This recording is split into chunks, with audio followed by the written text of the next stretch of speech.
We begin this hour with this news. Tens of thousands of prison inmates in California are now eligible to earn good behavior credits, and the state says that could lead to more inmates getting released early from prison. 17's Eitan Wallace spoke with Kern's top law enforcement leaders today who blasted the state's decision. Eitan?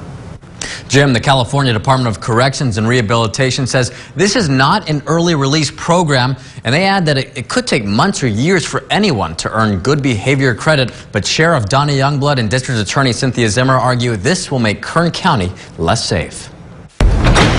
California's state prison population could soon get smaller.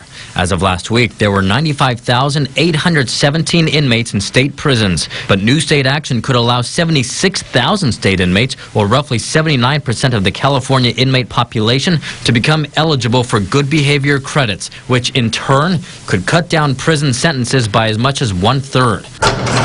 The Associated Press reports of the 76,000 eligible inmates for good behavior credits, 63,000 were convicted of violent crimes. It's absurd. Sheriff Donna Youngblood argues the state decision will lead to more crime. It makes no logical sense to me whatsoever. Of course they're going to try and behave so they get out early, but that's not going to change their behavior.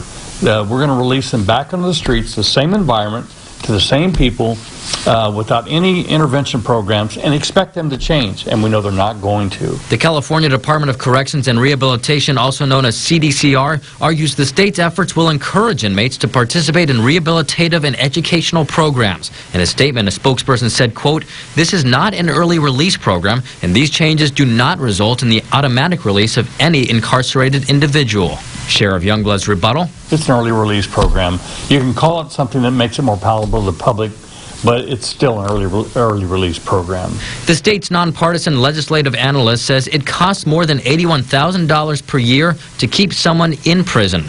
But Kern DA Cynthia Zimmer says expense is not a valid argument when it comes to public safety. I don't think we can measure an amount of money regarding human life.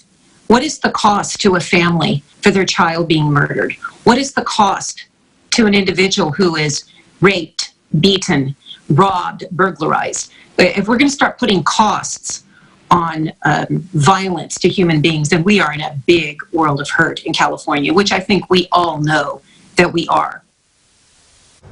Now, Zimmer says she is looking at the possibility of taking legal action on this matter. In studio, Eitan Wallace, 17 News.